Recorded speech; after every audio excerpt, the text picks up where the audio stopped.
Hello YouTube family, नमस्ते, प्रणाम, राधे राधे। और हम आपके चहेती प्रताप वाली भौजी और वो लोग कैसे बात उम्मीद करते रहो लोग स्वस्थ होगा, मस्त होगा।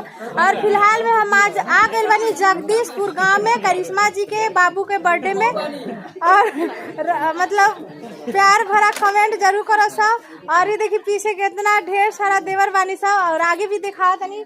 और हमारे छोटा सा ब्लॉग में आप लोग के स्वागत बा। कुछ बोलिए जी लोग। और यहाँ पे भी लोग हैं, अभी अंदर चल रहे हैं, अंदर दिखा रहे कितने लोग हैं।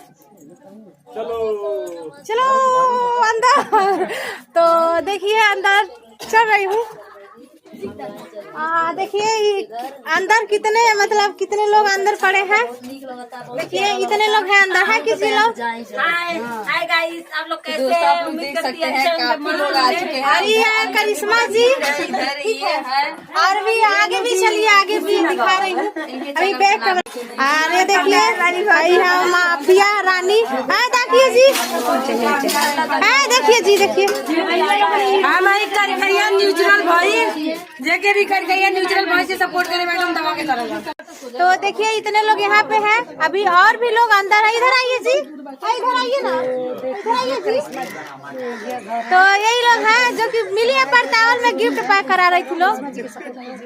और नाम और बताइए सब कैसे है। हाँ मैं हरपुर वाली भौजी अपन चैनल का नाम बोलिए। भैया लोगों ने बहुत लोग आएगा देखने लोग। अभी दूसरे हाँ हरपुर वाली भौजी पूजा का नाम है। अभी भी नाम बहुत बाकी जो कि दूसरे वीडियो में बोला था नहीं। तब तक मस्त रही, मस्त रही।